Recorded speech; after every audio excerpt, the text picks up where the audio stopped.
always, I do want to check in to North Carolina. Annelise Nielsen standing by. Annelise, you've had a few more minutes to speak to those in the room, and there was a positive reaction immediately. I'm sure they'd be pleased with the way their candidate went tonight.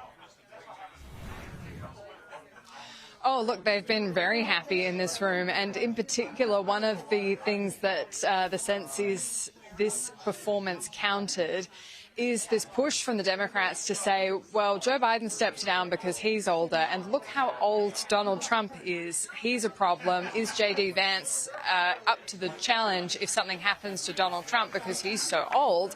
And so what the feeling is from that performance, yes, is the answer from the people in this room. They feel like JD Vance looked very presidential. He looked confident. He was across the brief, across the policy, and he really did own the debate over Walz, who looked like he was a bit out of his depth. Now, again, we are in a room full of Republicans. I'm sure there'd be a different take in the room if we were in a room full of Democrats, but there were a few reasons that they really felt like JD Vance got the upper hand in that debate.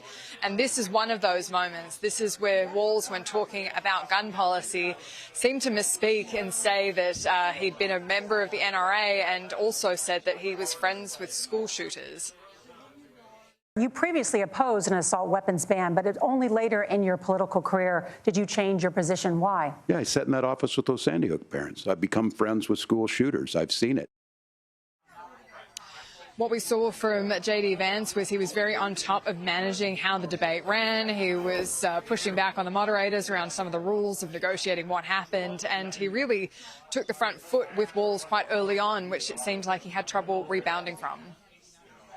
Honestly, Tim, I think you got a tough job here because you've got to play whack-a-mole. You've got to pretend that Donald Trump didn't deliver rising take-home pay, which of course he did. You've got to pretend that Donald Trump didn't deliver lower inflation, which of course he did. And then you simultaneously got to defend Kamala Harris's atrocious economic record, which has made gas, groceries, and housing unaffordable for American citizens.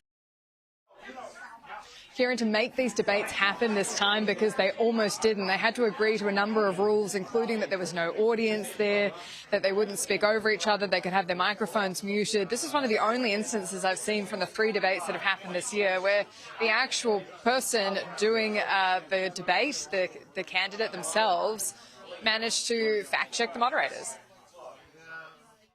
For our viewers, Springfield, Ohio does have a large number of Haitian migrants who have legal status, temporary protected status. Well, Margaret, but thank you, Senator. We have so much to get to. Margaret, I think it's important because we're going to turn out of the economy. Thank Margaret, you. The rules were that you guys weren't going to fact check, and since you're fact checking me, I think it's important to say what's actually going on.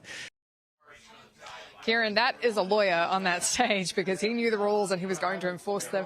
And then the other thing that really is going to be the standout moment from this debate is Walz having to answer about this story that he's repeatedly said he was in Hong Kong when Tiananmen Square happened. He said this over a number of years in different contexts on the record, and it's now come out today. Of course, always interesting timing, but it's come out today that a newspaper in Nebraska had him in Nebraska on that day, and he had to admit on stage that he's prone to sometimes exaggerating these things, and he simply was not there.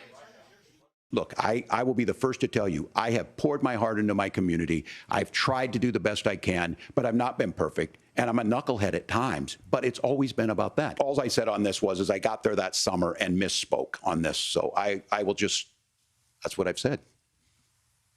So I was in Hong Kong and China during the democracy protests, went in.